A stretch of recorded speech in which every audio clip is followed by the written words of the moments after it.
기독교 역사에서 1500년 이상 전에 내려오는 그 7가지 대죄라는 것이 있습니다. 7가지 항목인데요. 교만, 시기, 탐욕, 탐심, 분노, 정욕, 나태, 이 7가지를 이제 기독교 역사적으로 이제 절대로 이것은 방치하면 안 되는 죄들이다. 그렇게 이제 7가지로 항목을 나눈 게 있습니다. 신원화 교수님께서 쓰신 죽음에 이르는 7가지 죄라는 책에서 이제 이 7가지를 다루는 것을 제가 봤는데요. 왜 이 7가지 죄목에다가 대죄라는 표현을 쓰는지를 이렇게 설명을 하는 글을 읽었습니다. 왜 7가지 항목에다 대죄를 붙이는가 하니까 이 7가지 죄는 모든 죄의 근원이 되기 때문이다. 그러니까 오늘 예수 믿는 저와 여러분 모두가 다 이 모든 죄의 근원이 되는 이 7가지에 대해서 항상 경계하고 또 주의하고 하나님 은혜를 구해야 되는 겁니다. 교만, 시기, 탐욕, 탐심, 분노, 정욕, 나태. 근데 제가 주목하는 건 이 모든 죄의 근원이 되는 7가지 죄 중에서 제일 먼저 나오는 게 교만입니다. 왜 그렇겠습니까? 교만은 모든 죄의 근원 중에 근원이 될 수 있기 때문에 그렇습니다.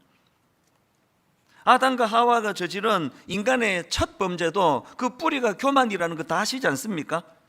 사탄이 아담과 하와를 넘어뜨릴 때 어떤 부분을 공략했습니까? 창세기 3장 5절, 너희가 그것을 먹는 날에는 너희 눈이 밝아져 하나님과 같이 되어. 이거 엄청난 교만을 부추기고 있는 거 아닙니까? 그래서 기독교 윤리학자 라인홀드 니브는 이런 말을 했습니다. 첫 인간이 저지른 범죄의 핵심은 교만이고 그 본질은 자기중심성이다. 이 교만과 자기중심성. 최근에 제가 인터넷으로 김학철 교수님이라는 분의 강의를 들었는데요. 그 강의에서 그 재밌는 사례 하나를 제가 들었습니다. 그 어느 책에 나오는 이야기라고 하는데요. 미국에서 조사를 한 겁니다. 한 1000여 명의 그 일반인을 대상으로 이런 질문을 던졌습니다. 모든 사람이 다 아는 그 유명한 사람이 있지 않습니까? 그 유명인들 중에서 당신 생각에 죽어서 천국 갈 것 같은 사람이 있습니까? 있다면 누굽니까? 누가 천국에 갈 것 같습니까? 그런 질문을 던졌더니 마더 테레사 아시죠? 이 마더 테레사가 79%가 나왔습니다. 인도에서 가난하고 병든 사람들을 위해서 참 온 인생을 걸고 헌신했던 그 마더 테레사 같은 분, 그래서 이런 분이 천국 가야죠. 일반인들이 그런 생각을 하는 겁니다. 그 다음 나온 인물이 농구 선수 마이클 조던이었어요. 65% 좀 이상했습니다. 농구 잘하면 천국 가는구나. 또 그 다음에 나온 사람이 영국의 다이애나 왕세자비 60% 그렇게 응답했습니다. 그런데 여러분, 이 그 조사에서 제일 그 흥미로운 결과가 뭐냐 하니까 무려 87%나 되는 응답을 받은 인물이 있습니다. 온 세상 사람들이 다 존경하는 마더 테레사도 79%밖에 안 나왔는데 무려 87%를 얻은 인물이 있는데 여러분 생각에 누굴 것 같으세요? 놀라운 답이에요. 이 87%를 얻었던 그 인물이 누군가 하니까 정답은 자기 자신. 마더 테레사 훌륭한 거 알고 병든 자 가난한 자의 헌신한 삶 살아서 아니 이런 분이 천국 안 가면 누가 천국 가 하는 게 79%인데 자기 자신 87%. 이게 뭘 의미하겠습니까? 이게 죄성을 가진 인간의 기본적인 생각이라는 겁니다. 그래서 아까 라인홀드 니버가 했던 말, 첫 인간이 저지른 범죄의 핵심은 교만이고 그 본질은 자기중심성에 있다. 천국 내가 들어가야 의미가 있는 거 아니냐? 이게 인간의 교만, 그 뿌리 자기중심성이라는 겁니다. 이런 점에서 우리는 진짜 늘 이 교만에 대하여 두려워하면서 기도하면서 이것과 싸워야 되는데요. 한때 저는 그 마음으로 계속 이렇게 독백을 한 적이 있었습니다. 우시야 왕이 죽던 해에, 길 가면서도 우시야 왕이 죽던 해에, 우시야 왕이 죽던 해에. 이게 무슨 의미가 있길래 제가 이걸 막 주문 외듯이 그렇게 독백을 했는가 하면은, 제가 언젠가 그 우시야 왕 설명을 한번 드린 적이 있지 않습니까? 이 우시야 왕은 16세라는 어린 나이에 왕으로 등극을 해서 무려 52년 동안 나라를 다스린 왕인데요. 나라 엄청 잘 다스린 왕입니다. 정치를 얼마나 잘하고 나라를 얼마나 잘 다스렸는지 이제 영토가 점점 확장이 되고, 그래 뭐 어떤 사람들은 이 우시야 왕이야말로 제2의 다윗 왕이다, 그럴 정도로 평판이 좋았던 인물이에요. 여러분 그거 아시죠? 이렇게 조금만 인정을 받고 조금만 잘하면 바로 찾아오는 거 하나 있는 거, 그 교만. 이 우시야 왕은 너무나 잘 나가던 왕이었는데요, 말년에 교만이 찾아와가지고 저주를 받아서 죽은 인물입니다. 역대하 26장 16절에도 보니까 그가 강성하여 짐에 그의 마음이 교만하여 악을 행하여. 저는 이 공식이 진짜 두려워요. 이 공식 원인, 그가 강성하여 짐에 결과 그 마음이 교만하여 악을 행하여. 뭐 초심을 지키는 게 얼마나 어렵습니까? 그래서 제가 계속 그 독백을 한 겁니다. 교회가 이제 어느 2, 3년쯤 지나면서 막 성도들이 확 이렇게 몰려드는 그런 시기가 있었는데, 그때는 저를 아끼는 분들이 막 찾아와서 저에게 조언을 했습니다. 너 교만하지 마라. 너 교만해지면 안 된다. 어떤 성도님들은 목사님 초심을 지켜주세요. 그러니까 불안했나 봐요 그때 제가. 저희 어머니는 그냥 과격하게 말씀을 전화로 맨날 하셨어요. 너 교만하면 망한다. 너 교만하면 죽는다. 네가 잘나가지고 교회가 성장하고 있다고 생각하면 그거 큰일 날 생각이다. 계속 주위에서 그런 말씀들을 하시니까 제가 이제 우시야 왕이 죽던 해에, 무슨 뜻입니까? 교만하면 안 된다는 거 아닙니까? 그래서 길 가면서 어떨 때는 또 아침에 일어나가지고 혼자 독백하는 거예요. 우시야 왕이 죽던 해에, 우시야 왕이 죽던 해에. 그리고 뒤에 꼭 이제 사족을 붙여야지 이게 완성이 됩니다. 우시야 왕이 죽던 해에 이 찬수, 너 교만하면 망한다. 너도 이렇게 된다. 제가 저보고 하는 이야기예요. 자, 한번 따라해 보시겠습니까? 우시야 왕이 죽던 해에, 우시야 왕이 죽던 해에. 여러분이 이제 여러분도 하시라고 제가 이제 가르쳐 드리는 거예요. 그리고 한마디를 꼭 더 붙이면서 마무리 하셔야 됩니다. 교만하면 너 죽어. 나 말고 너. 교만하면 너 죽어. 이게 이제 완성이에요. 우시야 왕이 죽던 해에 이만큼 우리가 이 교만이라는 것하고는 진짜 싸워야 되는 것들이라는 겁니다. 오늘 본문을요 이런 맥락으로 살펴보기를 원합니다. 오늘 본문에는 그 아람 왕의 군대 장관 나만이 등장하는데요, 우리 지난주에 이거 살펴보지 않았습니까? 그는 나병으로 고통당하던 사람이에요. 그래서 오늘 본문에 보면은 이제 이스라엘에 그 자기 병을 고쳐줄 엘리사라는 선지자가 있다는 소리를 듣고 이제 그를 찾아 나선 겁니다. 그냥 막 지푸라기라도 잡는 심정으로 그렇게 길을 나섰을 거라 생각합니다. 그게 오늘 본문 열왕기하 5장 9절에 나오는 말씀입니다. 나만이 이에 말들과 병거들을 거느리고 이르러 엘리사의 집 문에 서니. 그래서 이제 엘리사 선지자가 그에게 우리로 치면 의사 선생님이 처방전을 주듯이 그에게 처방을 줘요. 그게 이제 10절입니다. 엘리사가 사자를 그에게 보내 이르되 너는 가서 요단강에 몸을 7번 씻어라. 내 살이 회복되어 깨끗하게 하리라 하는지라. 우리가 보기에 굉장히 평범한 주문 아닙니까? 이거를 듣고 여러분 막 기분 나빠지신 분 계세요? 굉장히 평이한 거 아닙니까? 그런데 이 이야기를 듣고 엘리사가 격분을 해요. 바로 그 다음 11절 나만이 노하여 물러가며 이르되, 또 그 다음 12절 다메섹 강 아바나와 아르발은 이스라엘 모든 강물보다 낫지 아니하냐. 내가 거기서 몸을 씻으면 깨끗하게 되지 아니하려 하고 몸을 돌려 분노하여 떠나니. 우리 같은 서민이 보기에 이게 이렇게 화낼 일이 아닌데, 그리고 이 나만 장군의 신하들이 다 말리잖아요. 그러지 마시라고. 이거 하나도 어려운 일 아닌데 왜 그러시느냐고. 왜 유독 나만은 왜 이렇게 격분을 하면서 격하게 반응하느냐. 그 답이 1절에 나와 있습니다. 1절, 우리 지난주에 살펴본 내용인데요, 아람 왕의 군대 장관 나만은 그의 주인 앞에서 크고 존귀한 자니 이는 여호와께서 전에 그에게 아람을 구원하게 하셨습니다. 그는 큰 용사이나 나병 환자더라. 지금 나만 장군이 갖고 있는 두 가지 빛과 그림자가 있잖아요. 앞부분에 나와 있는 그는 큰 용사예요. 존경받는 인물이에요. 그런데 그림자가 뭡니까? 나병 환자입니다. 지금 엘리사 선지자에게 뭐 때문에 찾아왔습니까? 후자 때문에 온 거 아닙니까?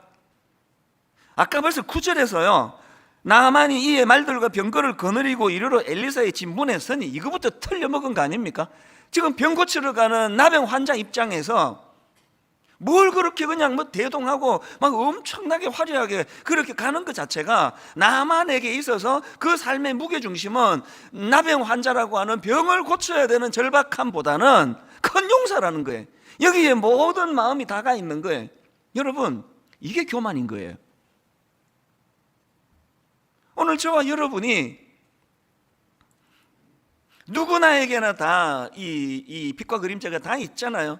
참 모든 사람이 부러워하고 좋아하는 그런 어떤 참 아름다운 모두 여러분 다 갖고 있습니다. 누구나. 그런가 하면은 또 누구에게도 말하지 못하는 나만의 그림자가 있잖아요. 저도 마찬가지라 그랬지 않습니까? 지금 그 문제를 가지고 고침받으러 가는데요, 나만에게는 여전히 지금 그 나병 환자로 치료받으러 가는 이거는 자기 인생이 엄청나게 크고 중요함에도 표면적으로 드러나는 건 여전히 거들먹거리기를 좋아하고, 그 지금 병원 가면서 막 그렇게 막 그 군사들을 대동하고 막 말을 몰고 가고 이런 것 자체가 그 나만이 갖고 있는 치명적인 약점이에요. 사실 여러분, 제가 살아보면서 깨달은 게 하나 있는데요, 높은 자리에 올라가면 올라갈수록 그에게 필요한 건 긍휼을 구하는 거더라고요. 아버지가요, 그 자기 딸한테, 자기 아들한테 긍휼히 여김을 받으면 그 집 가정교육은 끝난 겁니다. 더 이상 좋은 가정교육 없습니다. 우리 큰딸이 좀 유난히 정이 많아요. 그래서 얘는 항상 저를 좀 안쓰럽게 봐요. 그래서 뭐 어디 갔다가 와도 오면은 그냥 막 이거 목 이게 왜 이렇게 딱딱하냐 그러면서 막 목을 풀려고 그러고, 그리고 뭐 항상 이렇게 나갔다 오면 그 새우깡이라도 하나 사갖고 오는 건 큰딸이에요. 우리 아빠 맨날 이렇게 수고하는데 그래서 큰딸에 대해서는 별로 걱정을 안 합니다. 둘째 딸도 걱정 안 합니다. 둘째 딸도 걱정 안 하고 또 막내도 걱정 안 하는데, 지금 그냥 이제 그 긍휼 얘기를 하는 거예요. 뭐 둘째 딸도 엄청 저를 긍휼하게 보고 막내도 그렇습니다 라고 말해야 되는 이 상황을 이해해 주시리라 믿습니다. 요지는요, 아빠가 권위적이고 저 위에 있고 니들을 가르치는 입장이고 이것도 필요하지만, 아빠가 자녀들에게 긍휼히 여기면은요, 교육은 저절로 되는 겁니다. 부교육자들이 담임 목사를 불쌍히 여기면 그 교회 부흥할 수밖에 없습니다. 우리 교회가 그런 교회예요. 우리 교육자들이, 젊은 교육자들이 저를 얼마나 안쓰럽게 생각하는지 모릅니다. 그래서 그냥 이거 제가 할게요. 안 그래도 목사님 일 많은데, 목사님 너무 피곤한데 이거 우리가 하겠습니다. 진짜 그게 우리 교회예요. 얼마나 감사한지 몰라요. 그래서 저도 우리 부교육자들에 대하여 참 불쌍히 여기는 마음, 긍휼히 여기는 마음으로 섬기기를 원하거든요. 이게 당연히 교회가 이래야 되는 거 아닙니까? 순장님을 순원들이 너무 안쓰럽게 생각하는 다락방은 100% 부흥합니다. 나만 이걸 모르는 거예요. 교만한 사람이 이걸 모르는 거예요. 그래서 여러분, 그 우리나라 어른들 말 아시잖아요. 아프면 그 병을 자랑하라는 옛말이 있습니다. 어릴 때 들었던 이야기예요. 아픈 걸 자랑하라는 거예요. 그래야 거기서 처방도 나오고 무슨 약초가 좋다 이런 것도 나오고, 우리로 치면 기도하게 되고. 이 교만한 사람이 놓치는 너무나 중요한 인생의 소중한 거, 여기서 다 나오는 거거든요. 나만이 지금 그러고 있는 거 아닙니까? 그래서 나만의 교만이요, 그 인생을 완전히 망가뜨릴 뻔했잖아요. 그렇게 하고 그냥 가버렸으면 어떻게 되느냐고요. 제가 오늘 본문을 가만히 묵상을 하다 보니까 이 교만한 사람에게 나타나는 두 가지 증상이 있더라고요. 여러분 자신에게 한번 점검해 보세요. 첫 번째, 교만한 사람에게 나타나는 증상이 이 생각의 경직입니다. 11절을 보십시오. 나만이 노하여 물러가며 이르되 내 생각에는, 그 생각 한번 들어보세요. 그가 내게로 와서 서서 그의 하나님 여호와의 이름을 부르고 그의 손을 그 부위 위에 흔들어 나병을 고칠까 하였도다. 이 경직이 느껴지세요? 아니 지금 병 고치러 온 환자 입장에서 이런 태도면 어떡합니까? 자기가 원하는 그 방식대로만 안 하면 안 된다 그럴 때 어떻게 병 고쳐줄 수 있느냐고요. 이 생각의 경직이에요. 이게 왜 위험한지 아십니까? 여러분 동맥경화, 이제 연세가 조금만 드시면은 병원에서 자주 경고하는 게 동맥경화 아닙니까? 그래서 제가 동맥경화 할 때 경화를 사전을 찾아봤더니 이렇게 설명합니다. 물건이나 몸의 조직 따위가 단단하게 굳어짐. 그래서 동맥경화는요, 동맥의 벽이 두꺼워지고 굳어져서 탄력을 잃는 질환이라고 그렇게 설명하는 글을 봤습니다. 젊을 때 동맥경화 잘 안 걸리거든요. 요즘은 또 자꾸 비만해져서 청년들도 조심해야 된다는데, 연세가 드시나 뭐 나이가 어리나 벌써 비만해지고 그러면서 이제 동맥이 이게 딱딱해지고 굳어지면 문제가 생긴다면, 여러분 우리 생각의 경화, 이 생각이 딱딱하게 굳어지고 이게 나와 있잖아요. 물건이나 몸의 조직 따위가 단단하게 굳어짐이라면 우리 생각이 굳어지는 게 얼마나 위험한지 아십니까? 우리가 자꾸 나이가 들어가면서 생각의 경화가 오는 걸 저도 느껴요. 제 자신이 그걸 느껴요. 더 유연할 수 있는데, 그래서 이게 자꾸 극단적인 생각으로 가다가 보니까 이게 문제가 생기는 거예요. 이게 다 교만에서 출발하는 거예요. 그 다음 두 번째로 교만한 사람에게서 나타나는 증상이 하나 더 있는데, 화를 잘 내요. 분노.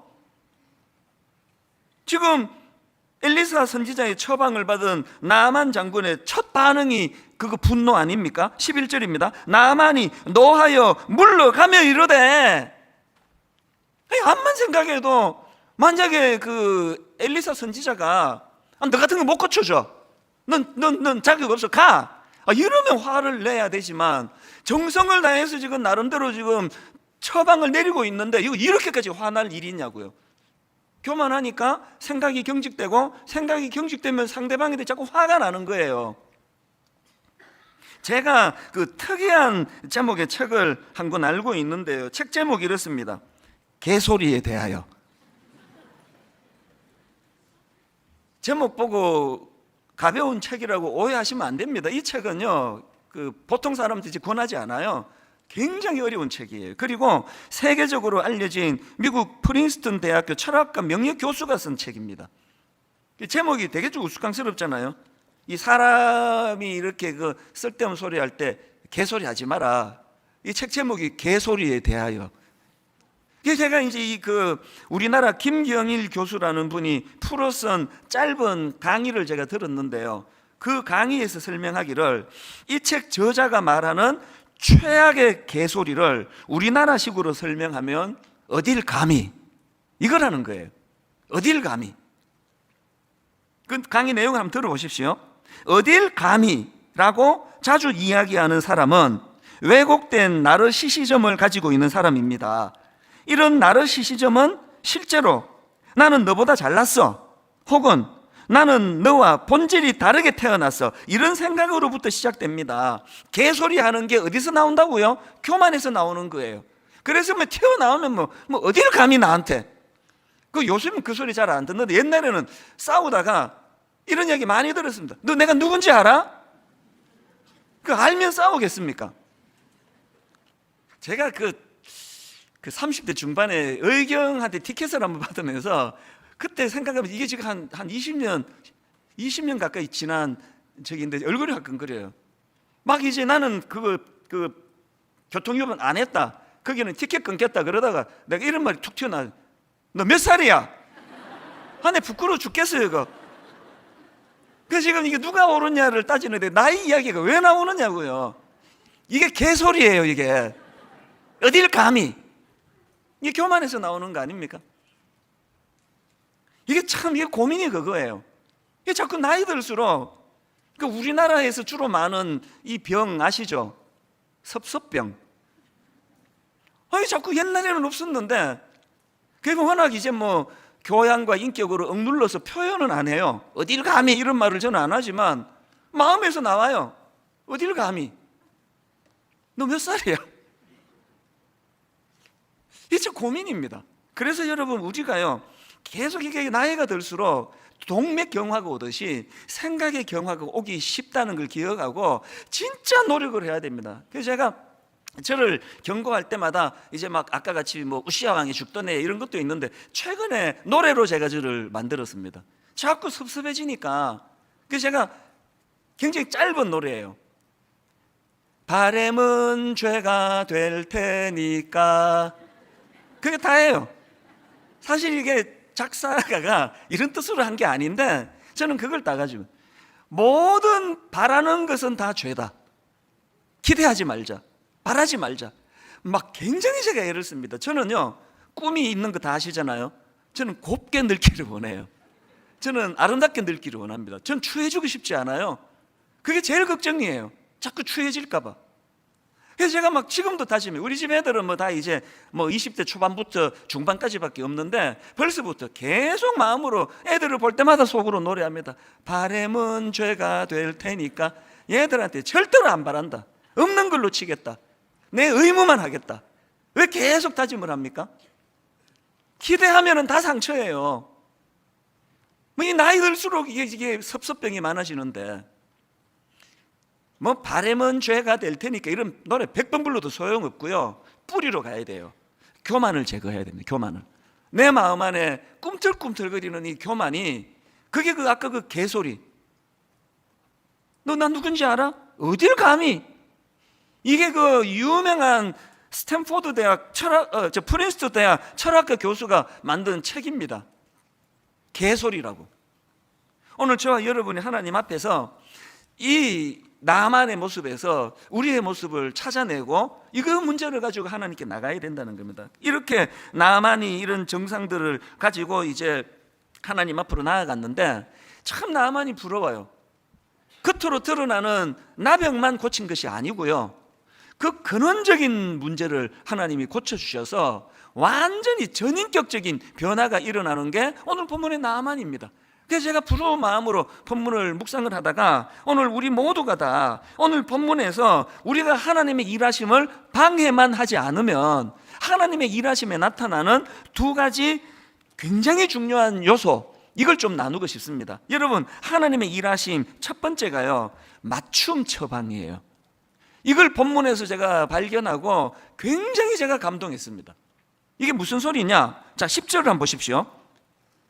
엘리사가 사자를 그에게 보내 이르되 너는 가서 요단강에 몸을 7번 씻어라, 이런 주문을 하거든요. 성경에요, 이 나병을 고치는 건수가 여러 건 나오잖아요. 구약에도 있고 신약에도 있는데 여러분 한번 뒤져보세요. 나병을 고쳐주시면서 요단강에 가서 7번 씻으라는 주문은 이게 전무후무예요. 유일합니다. 그래 내가 맞춤이라고 이야기하는 거예요. 아니 왜 한 번도 이런 시도를 성경에 기록한 걸 본 적이 없는데 왜 유독 나만에게는 7번 가서 씻어라, 그것도 요단강에 가서 그렇게 명을 하실 수밖에 없었느냐? 이게 바로 나만에게 필요하기 때문이에요. 뭐가 필요합니까? 그러하여금 이 교만을 끄집어내기 위한 하나님의 맞춤 교육이라는 거예요. 그냥 뭐 나만이 원하는 대로 그냥 뭐 예수님이 하셨듯이 그냥 뭐 깨끗하게 나아라, 그래서 그 자리에서 낫게 해주는 감동을 절대로 쓰지 않는 거예요. 왜? 그러면 나만은 껍데기는 고침을 받지만 그 교만한 내면은 더 교만할 거 아닙니까? 아니 그런 치명적인 병을 안고도 이렇게 교만한데 병까지 나오면 어떻게 되겠냐고요. 하나님은 그걸 방치하지 않으신 거예요. 이거 맞춤. 제가 이 말씀을 묵상하면서 저의 지난 시간을 돌아봤습니다. 목사는 사람을 상대하지 않습니까? 그래서 사람을 통해서 많은 교정과 치료를 허락해 주셨는데요, 우리 부목사님들은 뭐 정말 저는 제게 은인이라 생각할 너무너무 훌륭한 또 저랑 호흡이 잘 맞는 분들이 오셨는데 한 20년 동안 참 뭐 그분이 나빠서가 아니에요. 제 마음이 아팠던 적이 몇 번 있습니다. 그래서 내가 저 목사님을 청빙한 걸 막 후회한 적도 있고 막 너무너무 마음이 쓰라려 가지고 그렇게 그 슬럼프가 올 정도로 제 아내에게도 누군지 얘기 안 해요. 그래서 참 그분을 내가 원망한 적이 많았거든요. 지금 돌아보니까요, 하나님은 그 젊은 사역자를 제게 보내주셔서 저를 다듬어 주신 거예요. 이게 맞춤 처방입니다. 여러분 집에 그 사춘기 유난히 심하게 하는 아들이 있으면요, 이것 때문에 내가 막 죽겠어 오늘 생각을 바꾸세요. 하나님께서 그 아이를 여러분 집에 보내주셔서 여러분을 다루고 계시는 거예요. 그래서 사춘기 심하게 하는 아이, 중2병을 심하게 앓는 아이를 한 둘 이렇게 거친 집에 부모는 성자예요. 얼굴에 광채가 납니다. 부부 그렇게 고르고 골랐더니 참 골라도 내가 어떻게 이런 남자를 골라가지고, 그때 우리 엄마가 반대할 때 내가 내 눈을 찔렀지, 이런 분 계시죠? 생각을 바꾸세요. 그 남편은요, 맞춤, 아까 이렇게 말하니까 거의 공감을 안 해가지고 참 난감했지만 그래도 하겠습니다. 맞춤 처방으로 하나님이 그 사람을 보내주신 거예요. 그 아내도 마찬가지입니다. 동의 안 할 줄 알았습니다. 다락방으로 넘어갈게요. 다락방 하면은 꼭 여러분 마음을 상하게 하는 사람 한둘 배정이 돼 있다고 말씀드렸잖아요. 아무도 없으면 자기가 지금 모든 사람 앞에 그 사람이에요. 왜 다락방에 그분이 필요하다고요? 왜 하나님은 나아만을 고쳐줄 때 그를 격분시키는 그 처방으로 해야 된다고요? 전인격적인 치료가 필요해서 그렇습니다. 그런가 하면은 두 번째로 하나님의 일하심 안에는요, 하나님께 집중하게 만드시는 하나님의 목표가 있습니다. 오늘 15절을 한번 보십시오.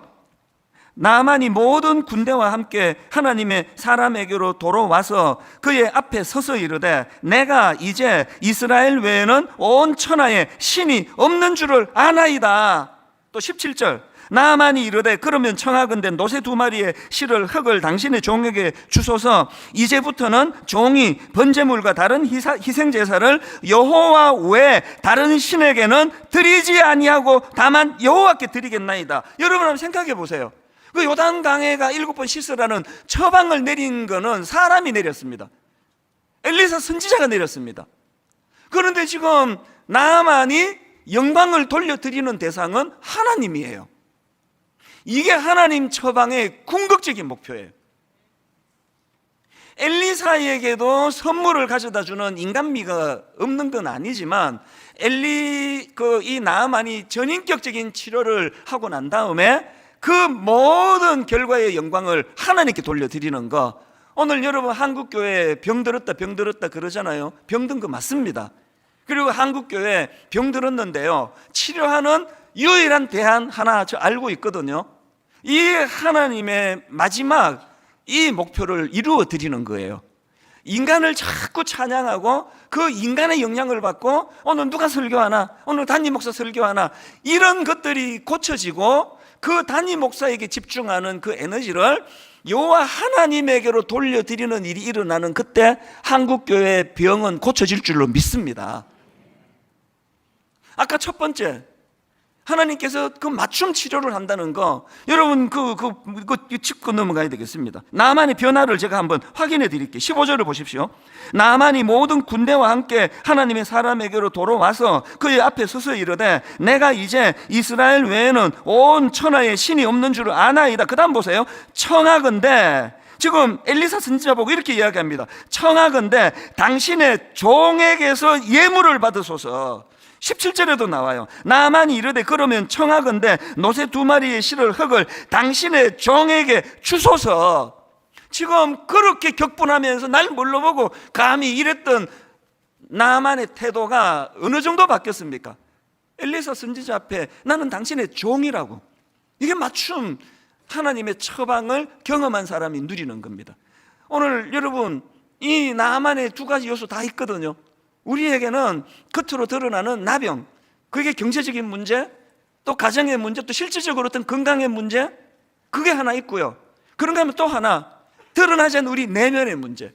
분당 우리 교회는 예의 바르고 교양 있는 분이 많아서 대놓고 막 그냥 남 무시하고 교만하게 감히 나한테 이런 분 없습니다.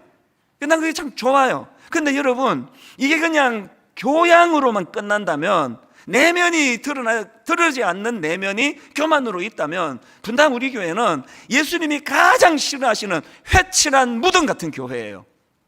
계속 내면에는 교만이 꿈틀거리면서 교양으로 치장해가지고 아이고 뭐 내가 했습니까? 하나님이 하셨죠. 호호호 막 이러고 있으면 이게 회칠한 무덤이에요.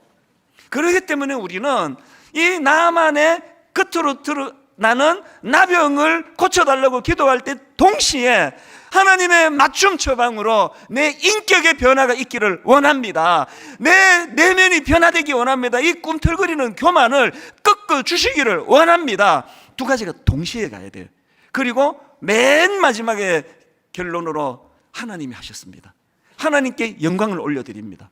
나만이 지금 드리는 고백이 그거 아닙니까? 오늘 저는 말씀의 결론을 이렇게 맺기를 원합니다. 여러분, 오늘 설교 제목을 제가 나의 교만을 깨트리기 위해서는 이렇게 제가 잡았는데 답이 뭘까요? 문제 제기를 제가 설교 제목으로 했다면, 오늘 나의 교만을 깨트리기 위해서는 이 설교 제목에 대한 답으로요, 답이 이렇습니다. 교만을 깨트리기 원하세요? 압도하는 하나님의 임재를 경험하셔야 돼요. 압도하는 하나님의 능력을 맛보셔야 나만처럼 교만이 치료될 수 있는 거예요. 그래서 저는 고린도전서 4장 20절, 하나님의 나라는 말에 있지 아니하고 오직 능력에 있습니다. 하나님의 나라는 말에 있지 아니하고 오직 능력에 있습니다. 마지막 한 가지 포인트만 더 설명을 드릴게요. 제가 열왕기하 5장 1절을 그냥 액센트 없이 평평하게 한번 읽어드릴게요. 강조점 없이. 아람 왕의 군대 장관 나아만은 그의 주인 앞에서 크고 존귀한 자니 이는 여호와께서 전에 그에게 아람을 구원하게 하셨습니다. 그는 큰 용사이나 나병 환자더라. 이렇게 밋밋하게 읽으면 그는 큰 용사더라가 부각이 돼요. 이번에는 액센트를 넣어야 될 때를 넣어서 한번 읽어볼게요. 아람 왕의 군대 장관 나아만은 그의 주인 앞에서 크고 존귀한 자니 이는 여호와께서 전에 그에게 아람을 구원하게 하셨습니다. 그래서 그는 큰 용사이나 나병 환자더라. 나만이 깨달은 것은 이거라고 생각을 해요. 그가 나병이 고침을 받는 것을 보고 왜 이제는 나는 이제 다른 온 천하에 여호와 말고는 신이 없는 줄로 내가 알겠습니다. 여호와 외에 다른 신에게는 드리지 아니하고 다만 여호와께만 내가 제사를 드리겠습니다. 그렇게 고백할 수 있었던 것은 이걸 저는 깨달았다고 생각합니다. 이걸 안 깨달았으면 우리는 깨달아야 돼요. 뭘 깨닫습니까? 예수 믿기 전에 내가 승승장구했던 그 어떤 일, 내가 은혜 받기 이전에 내가 이건 내 힘으로 한 거라고 생각했던 그 어떤 일조차도 거기에 하나님의 은혜가 개입이 됐었다는 거예요. 20년 전의 제 모습, 30년 전의 제 모습, 심지어는 23살 때 하나님께 삿대질을 하고 하나님을 조롱하고 대들고 그 순간에도 여전히 하나님의 은혜가 흐르고 있었다는 걸 깨달으면서부터 교만이 설 자리가 없어지는 거예요.